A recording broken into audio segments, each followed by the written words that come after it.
A couple of weeks ago, I put the call out on Instagram for people to hit me up with some questions if they could think of any area of their lives in which their yoga practice or the wisdom of yoga could help them in some way, and I would come back with a response that is drawn from the rich wisdom of the yoga tradition and some quick tips for them to apply it into their everyday lives. Jess was the first person that got in touch, and she sent us this request.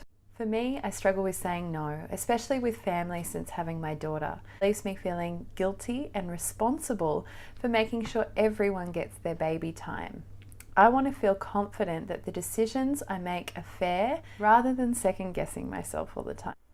So what immediately comes up for me here when I read about Jess's challenge is a teaching from the Bhagavad Gita. The Bhagavad Gita teaches us that we are always acting, that there is no such thing as inaction. Even inaction is action because everything has a consequence. So it's kind of the same thing with decision making. Even when we don't actively make a decision, we're kind of making the decision to accept the consequences of our indecision, whatever that may be. So first and foremost, I would love everybody to remember that even when we say yes to something, we are still saying no to something else.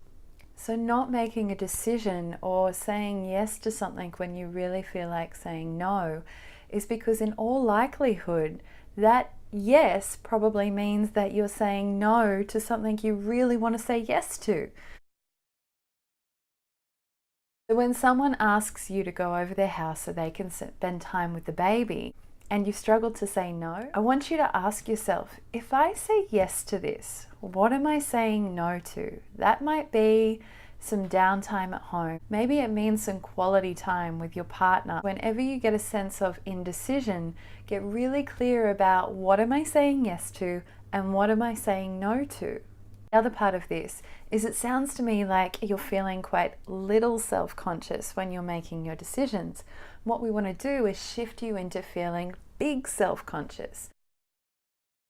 You are looking at your situation from the outside in, and in the process you're really worrying about how you're being perceived on this. The problem with this from a yogic perspective is that your body is the vehicle that you have been given to navigate life and to access and process all of the information that is coming into you in any given moment. If you're worried about something that happened last week or something that you've got to do in the weeks to come, or how you might be perceived if you say no, your prana, your life force, is quite literally moving out to that person, place, or situation. Which means that we're coming at the decision-making process from a place of emptiness or a place of feeling quite depleted, and that's really tough. This also means that we can't accurately access or decipher the information that's coming into us at any given moment. Relax your jaw, your face, your skin. Take a few deep belly breaths.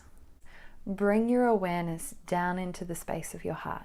It's actually impossible to have thoughts in word form if you are completely within the space of your body, completely within the energetic space of your heart. Each time you notice your mind wanting to go back up into the head and to wander off to a different person, place, or situation, just pull that thread of awareness back in and hold your loving attention within the space of your heart. Then you can hold the problem or the challenge or the situation that perhaps you need to get clear about within this very deep place inside of you.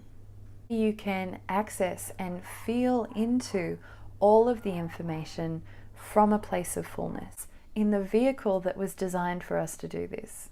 This is being big self-conscious and seeing the situation from the inside out, which is the only way that we can see it clearly. You can do this technique while you're moving throughout your day. You don't need to sit in meditation to do it.